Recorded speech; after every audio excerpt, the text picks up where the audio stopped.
Welcome to వార్తా news. రాష్ట్ర ముఖ్యమంత్రి జగన్మోహన్ రెడ్డి ప్రవేశపెడుతున్న సంక్షేమ పథకాలు క్షేత్రస్థాయిలో ఇస్తున్న ఫలితాల పర్యవేక్షణకై రాష్ట్ర పార్టీ పిలుపు మేరకు పుట్టపర్తి నియోజకవర్గం శాసనసభ్యులు శ్రీధర్ రెడ్డి రెండవ రోజు తన పాదయాత్రను నల్లమాడ మండలంలోని చౌటుకుంటపల్లి గ్రామం నుంచి ప్రారంభించారు.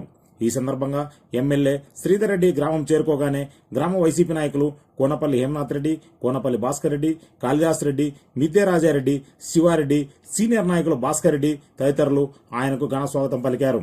ఈ సందర్భంగా నల్లమాడకు చెందిన పార్టీ నాయకులు కృష్ణ సుమంత్ రెడ్డి గ్రామంలో పెద్ద ఎత్తున బాణాసంచా పిలిచి గజమాలతో ఎమ్మెల్యేను సత్కరించారు.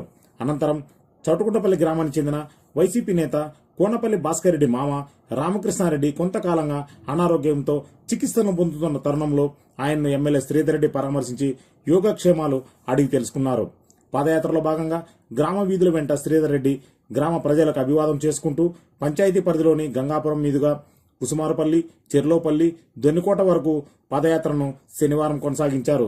ఈ సందర్భంగా ఆయా ప్రాంతాల్లో ఎమ్మెల్యే శ్రీధర్ రెడ్డికి ఆయా గ్రామ ప్రజలు బ్రహ్మరథం పట్టారు.